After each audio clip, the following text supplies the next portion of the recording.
بسم اللہ الرحمن الرحیم۔ السلام علیکم، میں ذکی عباس ہوں۔ ناظرین، آج 17 جولائی ہے، جمعرات کا دن ہے، اور اس وقت اسرائیل اور شام کے اندر فل سکیل وار جو ہے وہ چھڑ چکی ہے۔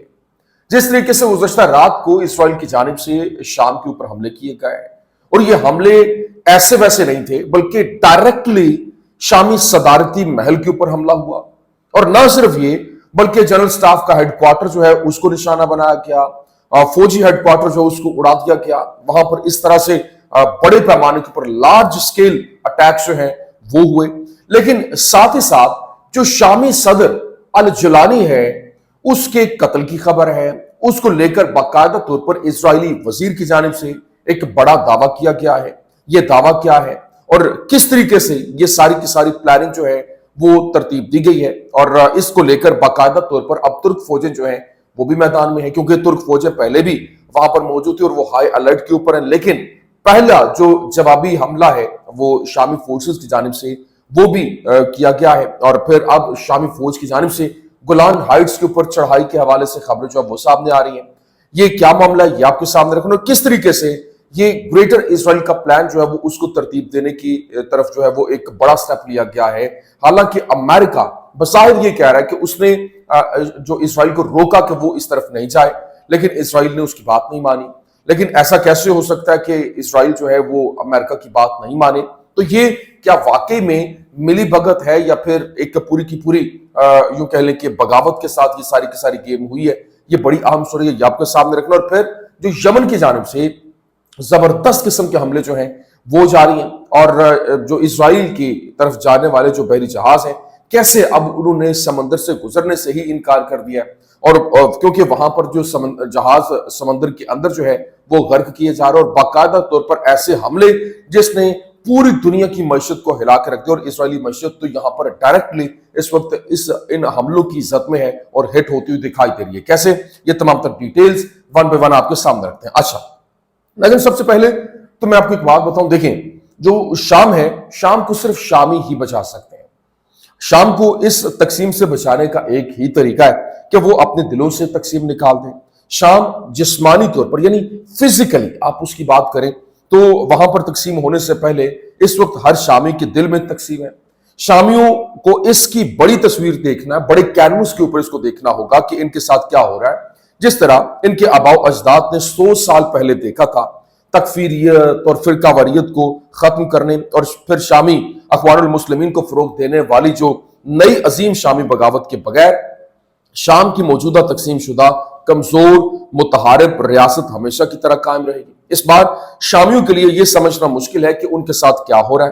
کیوں؟ کیونکہ ترکی اور خلیجی ریاستوں کی جانب سے 15 سالوں میں مساجد کے اندر فرقہ وارانہ جو تکفیری تقاریر کے لیے سینکڑوں ارب ڈالرز لگائے گئے، اور شام کے معاشرے میں نفرت جو ہے وہ پھیلی، اور اب اسے قومی اتحاد اور بھائی چارے کی طرف عوام کے ضمیر کو بحال کرنے کی ایک بہت بڑی قومی کوشش کی ضرورت ہوگی۔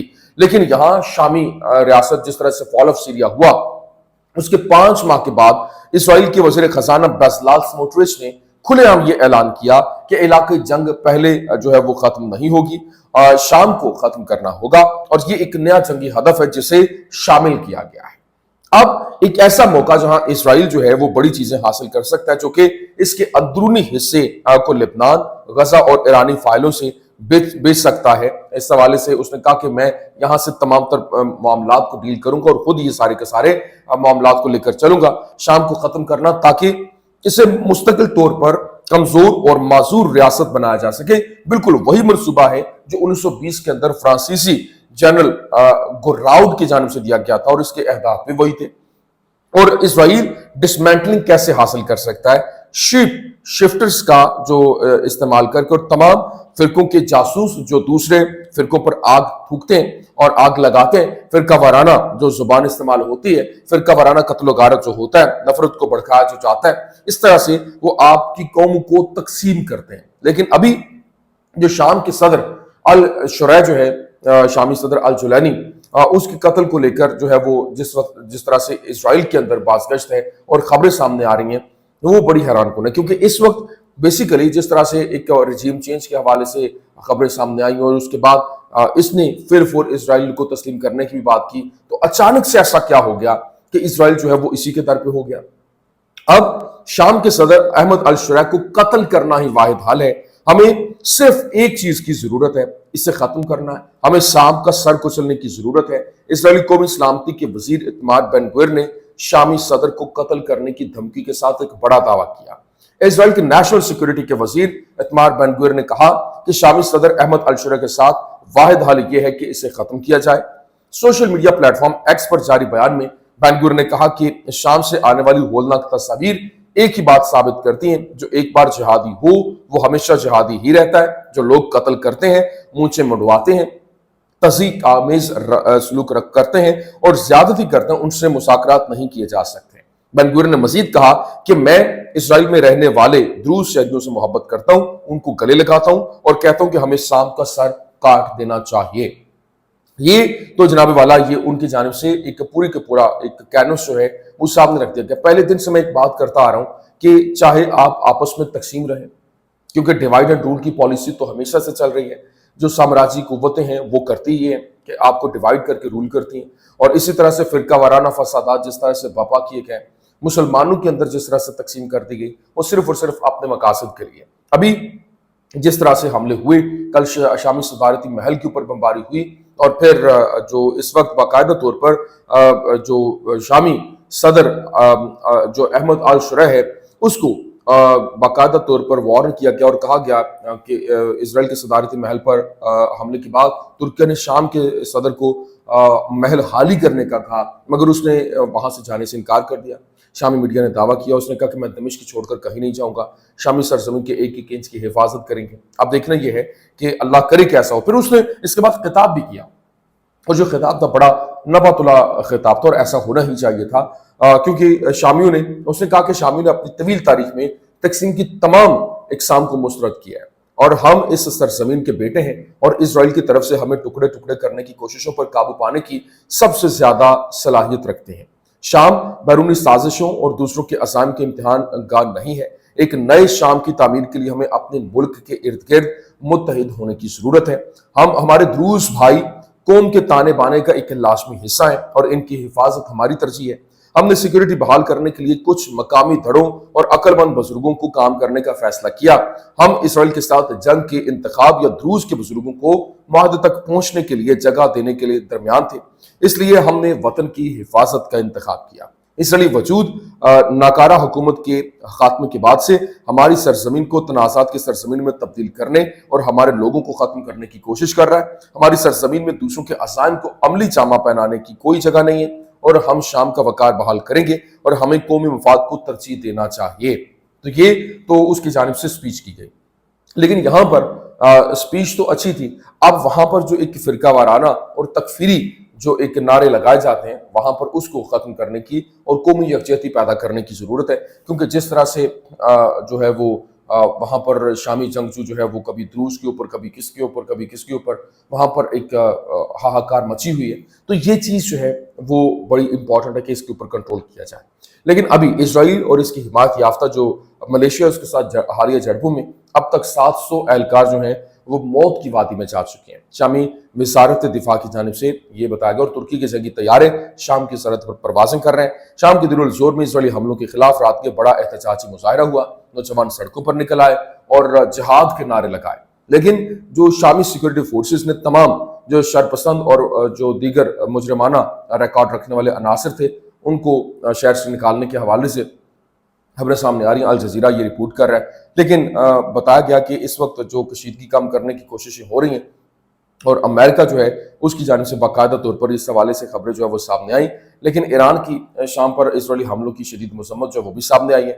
اس نے کہا کہ بدقسمتی سے یہ سب سے بہت زیادہ متوقع تھا، اگلا دارالحکومت کون سا ہے؟ اسرائیل جو ہے وہ اسرائیلی حکومت کسی حد تک حد کی پابند نہیں ہے، اور صرف ایک زبان سمجھتی ہے۔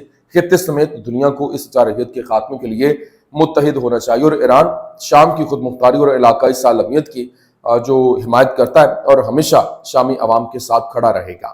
لیکن ابھی جو اس وقت یہ معاملہ ایک طرف تو یہ چل رہا ہے، دوسری طرف جو یمن ہے اس کی جانب سے حملے تیز کر دیے گئے، اور باقاعدہ طور پر جو وارننگ جاری کی گئی، اور بتایا گیا کہ جو بھی اسرائیل سے ریلیٹڈ جتنے بھی جہاز ہیں وہ باقاعدہ طور پر ریڈ سی اور جو عربین سی ہے یہاں سے نہیں گزریں گے. کیوں؟ کیونکہ انہوں نے کہا کہ ہمارے جو حملے ہیں وہ جاری رہیں گے اور جو بھی یہاں سے گزرے گا وہ اپنے رسک کے اوپر گزرے گا. شپنگ سیکٹر کے ذرائع کے مطابق جو انصار اللہ کے ذریعے ڈوبنے والے جو میجک سیز ہیں جو جہاز ہے اس کے مالک اسٹریم شپنگ کے سی ای او نے تسلیم کیا کہ ان کے بحری جہاز اسرائیلی بندرگاہوں پر بند ہیں اور بحیرہ احمر میں یمنی حملوں کے نتیجے میں حیفا بندرگاہ پر جہازوں کی نقل و حرکت کو نقصان پہنچا سکتے ہیں، کیونکہ بحری جہاز جو ہے وہ اب انشورنس سے بھی گریز کرنا وہ شروع کر دیں گے. برطانوی مڈل ایسٹ آئی جو ویب سائٹ ہے اس نے شپنگ سیکٹر کے ذرائع کا حوالہ دیتے ہوئے کہا کہ اسٹریم شپنگ کے سی ای او میجک سیز جہاز کے مالک نے تسلیم کیا کہ ان کے جہاز اسرائیلی بندرگاہوں پر ڈوبتے ہیں. بحری جہاز انشورنس حاصل کرنے میں ناکامی کی وجہ سے اسرائیلی بندرگاہوں پر ڈاکنگ کرنے سے گریز کرنا شروع کر دیں گے اور اسرائیل یمن سے حملوں کے بعد میری ٹائم انشورنس میں جمود کو دور کرنے کی کوشش کر رہا ہے. لیکن بحیرہ احمر کے اندر یکے بعد دیگرے یمنی حملوں سے حیفا بندرگاہ پر جہازوں کی نقل و حرکت کو نقصان پہنچ سکتا ہے اور اسرائیل سے بالواسطہ کنیکشن والے بحری جہازوں کی انشورنس کے حوالے سے مارکیٹ میں کافی بحث ہے. اور پھر بحیرہ احمر میں ڈوب جانے والے جہاز کے لیے جنگی خطرات کو پورا کرنے میں مسافروں کی کمپنی کی ناکامی کی حیفا بندرگاہ پر خوفناک اثر پڑا ہے.